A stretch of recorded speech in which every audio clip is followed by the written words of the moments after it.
কারচুপির অভিযোগে এবার ৪ জনকে ৭২ ঘন্টার মধ্যে সাসপেন্ড করা হবে। বাংলার মুখ্য সচিবকে কড়া চিঠি দিল কেন্দ্রীয় নির্বাচন কমিশন। আইন মানতে হবে মুখ্য সচিবকে কড়া বার্তা কমিশনের। বিস্তারিত জানবো, টেলিফোন লাইনে যুক্ত হয়ে গেছে প্রতিনিধি শেখ মনিরুল। কি বলবে মনিরুল এই বিষয়ে?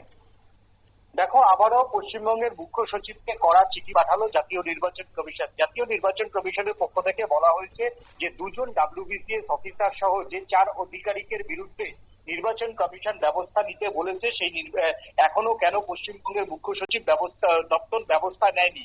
এরপরই পশ্চিমবঙ্গের মুখ্য সচিবকে মনে করানো হয় আগামী 72 ঘন্টার মধ্যে এই 4 জনের বিরুদ্ধে ব্যবস্থা নিতে হবে, 4 জনকে সাসপেন্ড করতে হবে, FIR কার্যকর করতে হবে বলে সময়সীমা বেঁধে দিল জাতীয় নির্বাচন কমিশন।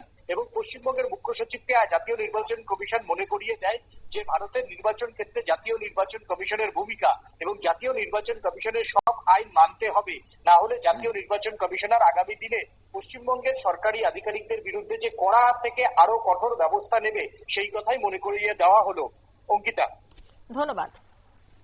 অর্থাৎ আইন মানতে হবে, কারচুপির অভিযোগ ওঠা 4 অফিসারকে সাসপেন্ড করা হবে।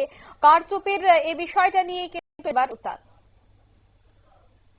এই মুহূর্তের সংবাদ এ পর্যন্ত। আমাদের পরবর্তী নিউজ এবং আপডেট দেখার জন্য অবশ্যই চোখ রাখবেন শুধুমাত্র নিউজ ভ্যানগার্ডের পর্দায়। ধন্যবাদ।